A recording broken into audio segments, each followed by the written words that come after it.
रासपा सरकारका शिक्षा मन्त्री तथा काठमाडौँ क्षेत्र नम्बर 5 का माननीय सुस्मित पोखरेलले एउटा यस्तो गजबको कार्यक्रम लिएर आउनुभएको छ।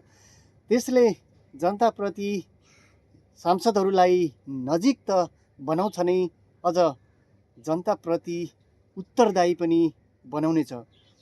उहाँले जनताको गुनासो र जनताका समस्याहरू सुन्नलाई महिनामा कमसेकम ओडामा एक पटक सार्वजनिक सुनाई गर्ने जुन एउटा कार्यक्रम लिएर आउनुभएको छ, यो चाहिँ मलाई साह्रै गजब लाग्यो। किनभने विगतका सांसदहरूले चुनाव जितिसकेपछि चाहिँ बेखबर हुने, सम्पर्कविहीन हुने, आफ्ना मतदाताहरूसँग टाढा रहने, जनताका समस्या र गुनासाहरू नसुन्ने जुन प्रवृत्ति थियो, त्यो प्रवृत्तिलाई चाहिँ चिर्नको लागि जुन सुस्मित पोखरेलले एउटा गजबको त्यो कार्यक्रम लिएर आउनुभएको छ, यसले चाहिँ रासपाका सांसदहरूलाई अझ जनतासँग नजिक बनाउने र जनताको समस्या, जनताका गुनासोहरू नजिकैबाट सुन्ने जुन एउटा अवसर छ, त्यो साँच्चीकै मलाई चाहिँ एकदमै राम्रो लाग्यो।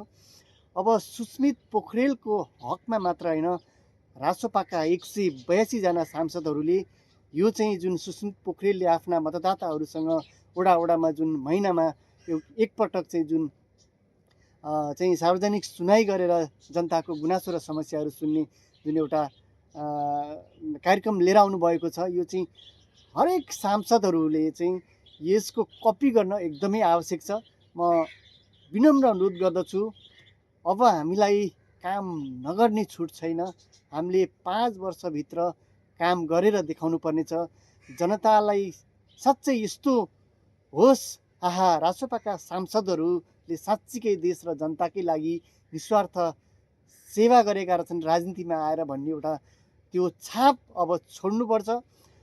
म चाहिँ यही भन्छु, हाम्रा सिन्धुलीका सांसदहरू लगायत 77 जिल्लाका सांसदहरूलाई जनताप्रति उत्तरदायी बनु, जनताको गुनासो, जनताको समस्या अब तपाईँहरूकोमा होइन, तपाईँहरू स्वयं गएर उहाँहरूको घर घरमा गएर सुन्नुपर्छ।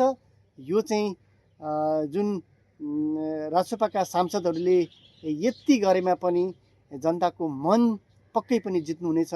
अब हामीलाई काम नगरिकन हामीलाई सुखै छैन। यो 5 वर्षे कार्यकाल सफल बनाउन रासपाका सांसदहरूले अग्रणी भूमिका खेलुन्। हस्, धन्यवाद।